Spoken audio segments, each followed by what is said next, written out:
નાનપણમાં રેસકોર્સ જવું એટલે ગોળના ગાડા, એમાં પણ બાલભવનમાં જવું અને હાથીની સૂંઢમાંથી લપસ્યા ખાવા, બૂટમાં ઉપરના માળે જવું અને લસરપટ્ટીથી નીચે સરકવું, હિંચકામાં હવામાં લહેરાવું, બેબી ટ્રેનમાં બુગદામાંથી પસાર થવું અને નપાણિયા રાજકોટમાં હોળીમાં જલવિહાર કરવું. આહા, એ સમય નહોતી ખબર બાલભવન શું છે. અને રાજકોટના સૌરાષ્ટ્રના બાળકો માટે નજીવા દરે આટલું વિચારવું એ પણ બાળકો પ્રત્યેનો પ્રેમ હોય તો જ શક્ય બને.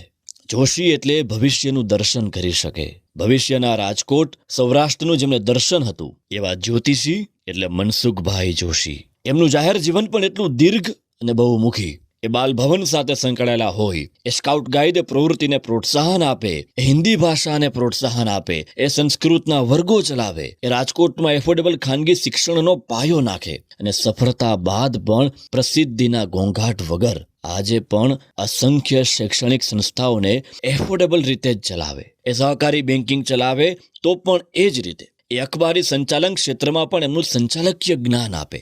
બધાને માફ કરીને મોટા થાય. એ જાહેર જીવનમાં પ્રવેશે નહીં, તેમને જાહેર જીવનમાં લઈ જવામાં આવે. ગુજરાતના મંત્રીમંડળમાં સ્થાન પામે. જવાહરલાલ નહેરુ હોય કે ઇન્દિરા ગાંધી, ચિમનભાઈ પટેલ હોય કે વિદ્યાબેન શાહ, બધા મનસુખભાઈને આદરભાવથી અપનાવે.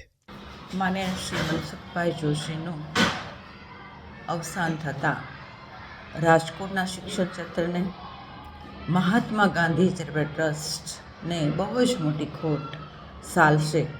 પણ તેમના આશીર્વાદ સદાય અમારી સાથે રહેશે અને એમને શિક્ષણ જગતમાં જે ચીલો પાથર્યો છે કે સામાન્ય વર્ગના બાળકોને પણ સારામાં સારું શિક્ષણ મળે, એ માટે સંસ્થા હર હંમેશ તત્પર રહેશે.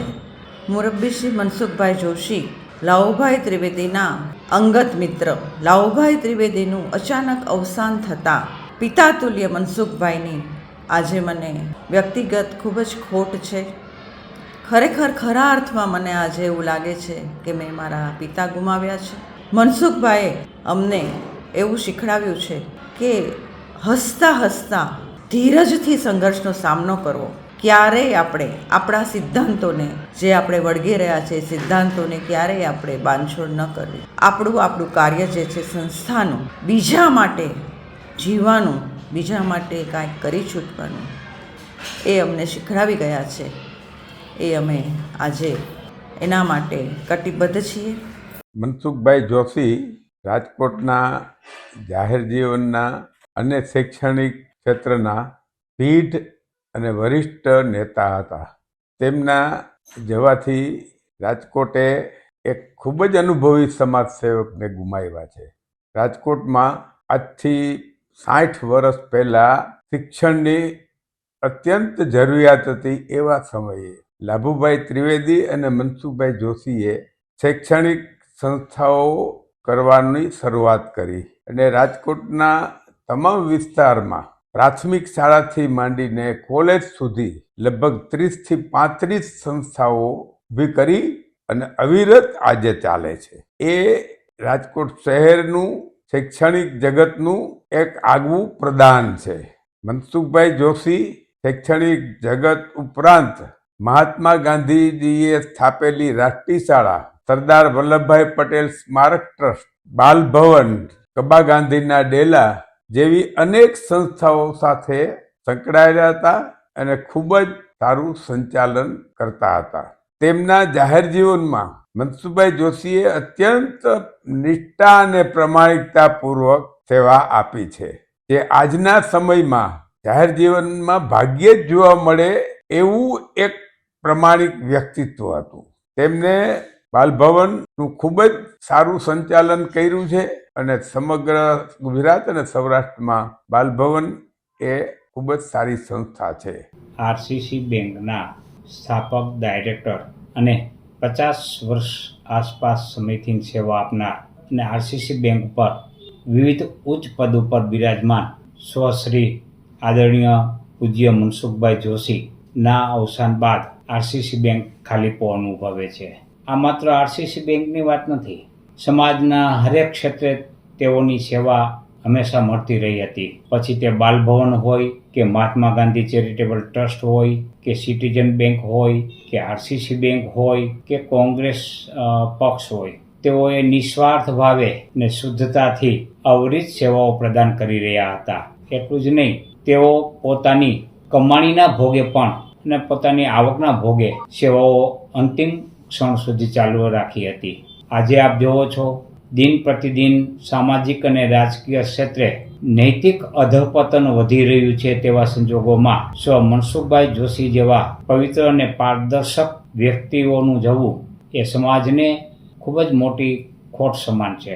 આપણે ઈશ્વરને પ્રાર્થના કરીએ કે મનસુખભાઈ જોશી જેવા બીજા અન્ય સેવકો સમાજને મળી રહે, પરંતુ એટલું ચોક્કસ કહી શકીશ કે તેમનું સ્થાન કોઈ લઈ શકશે નહીં.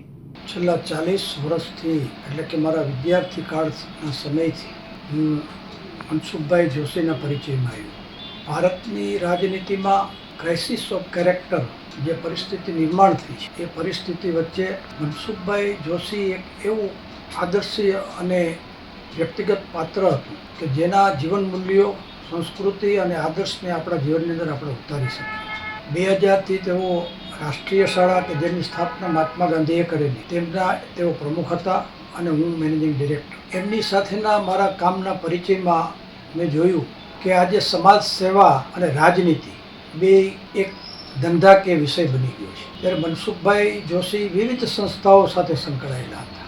એમાં ગાંધીની રાષ્ટ્રીય શાળા સંસ્થા સાથે સંકળાતા મેં એમની સાથેનો જે પરિચય અને કામનો જે અનુભવ જોયો, ત્યારે બહુ ઓછા એવા વ્યક્તિઓ આજે રહ્યા છે જેમણે પોતાનું જીવન સમર્પિત સમાજ માટે કર્યું છે. હજારો બાળકોને પૂર્ણ ન્યાય સાથે એમણે શિક્ષણ આપ્યું છે. એમના જીવનના જો મૂલ્યો શીખવા હોય તો પ્રમાણિકતા, આદર્શ અને સિદ્ધાંતો. આજે મનસુખભાઈની ખોટ અમારા જેવા લોકો માટે કાયમી રહેશે. મુરબી મનસુખભાઈ જોશી એ અખંડ દીર્ઘદ્રષ્ટા હતા. સમાજના લોકોનું કેમ ભલું થાય, આપણે એને કેમ ઉપયોગી બની શકીએ, એવું એ હંમેશા વિચારતા અને એ ભારતીય સમાજ દ્વારા એ ઘણી બધી એવી પ્રવૃત્તિઓ કરાવતા કે જેથી છેવાડાના માનવીને એ લાભ મળે. દાખલા તરીકે અમે ગરીબ લોકોને અનાજ વિતરણ છે, બહેનોને રોજગારી મળી શકે એટલા માટે સીવણના વર્ગો છે, નાના વિદ્યાર્થી બહેનોને ભવિષ્યમાં કથકના વિશારદ થઈને પોતાને ત્યાં નવા ક્લાસ વર્ગો શરૂ કરીને પણ આવક કરી શકે, આત્મનિર્ભર બની શકે, તેવા પ્રયત્નો મુરબી મનસુખભાઈ જોશી કરતા. મુરબી મનસુખભાઈ જોશીએ સ્કાઉટિંગ પ્રવૃત્તિ અહીં શરૂ કરાવેલી. બાળકો વધુમાં વધુ રાજકોટના બાળકો સાથે મળતા હોય છે, પણ એમાં અમારી જિલ્લા રેલી આવતી હોય છે, એમાં બધા બાળકો ભેગા સાથે સમૂહમાં પ્રવૃત્તિ. રાજ્ય રેલીમાં પણ બાળકો જતા હોય છે, એમાં ગુજરાતના તમામ બાળકો ભેગા થતા હોય છે અને એકબીજા સાથે ઓળખાણ કરતા હોય છે અને એકબીજાનું જે સારી વસ્તુઓ છે ગ્રહણ કરતા હોય. એ પછી નેશનલ જાંબોરી હોય છે, જેમાં ભારતના તમામ રાજ્યના બાળકો એ લોકો ત્યાં ભાગ લેતા હોય છે. એમાં આપણા બાળકો પણ ભાગ લેતા હોય છે અને ત્યાં જઈને ઘણું શીખીને આવતા હોય છે. ભારત સ્કાઉટ ગાઈડ સંઘ અત્યાર સુધીમાં 16,000થી વધુ બાળકોને રાષ્ટ્રીય પુરસ્કાર અપાવેલ છે. છેલ્લે મનસુખભાઈ જોશી એ રાષ્ટ્રભાષા પ્રચાર સમિતિના પ્રમુખ હતા અને દર મહિને વિદ્વાનોના જે હિન્દી લેખકો, કવિઓ, સાહિત્યકારો જે હોય છે એમાંના એકનું એક વ્યાખ્યાન અહીંયાનું આયોજન કરવામાં આવતા. એમાં મનસુખભાઈ પૂર્ણ અમને સહકાર આપેલ.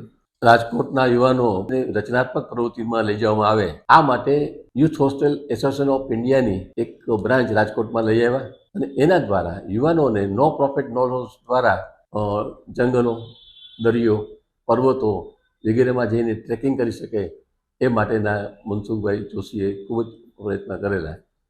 મનસુખભાઈ અને અશ્વિનભાઈની મિત્રતા કોલેજ કાળથી અંદાજે 60 વર્ષ આસપાસની આ મિત્રતાને શબ્દોમાં વર્ણવી ઘણી મુશ્કેલ. એમના સંબંધમાં વિશ્વાસ, નિખાલસતા, બાળપણું, એકબીજાનો ખૂબ આદર અને કોઈ પણ નિર્ણયનું સન્માન કરવું એ તેમની મિત્રતા પાસેથી શીખવા જેવું હતું. મનસુખભાઈ એ એવું વ્યક્તિત્વ જેમનું જીવન નિષ્કલંક, સંપૂર્ણ સ્વચ્છ અને પરોપકારી રહ્યું છે. સમાજને હંમેશા તેમની ખોટ રહેશે. શહેરની શૈક્ષણિક અને સાંસ્કૃતિક અનેકવિધ પ્રવૃત્તિઓ સાથે સંલગ્ન સ્વર્ગસ્થ મનસુખભાઈ જોશીનું શરીર કદાચ કેળવણી ક્ષેત્રનું હશે, પરંતુ તેમનો આત્મા એટલે રાજકોટનું બાલભવન અને બાલભવનની પ્રવૃત્તિઓ અને મનસુખભાઈ એકબીજાના પર્યાયરૂપ બની રહ્યા હતા. અને આ બાલભવન સાથે સ્વર્ગસ્થ મનસુખભાઈનો 40 વર્ષનો નાતો રહ્યો છે. લાયન્સ ઇન્ટરનેશનલના પૂર્વ પ્રમુખ ડૉક્ટર અશોકભાઈ મહેતાનું જન્મસ્થળ રાજકોટ અને બાલભવન અશોકભાઈના 75 વર્ષ અને બાલભવનની સ્થાપનાના 50 વર્ષના મહોત્સવ રૂપે સ્વર્ગસ્થ મનસુખભાઈએ એક સ્વપ્ન સેવેલું અને રાજકોટના બાલભવનને એક નવનિર્મિત ઇમારત આપવાનું તેમણે એક જે મહાસ્વપ્ન કર્યું હતું. કુલ 3.5 કરોડ રૂપિયાના ખર્ચે રાજકોટનું આ બાલભવન શરૂ કરાયેલ.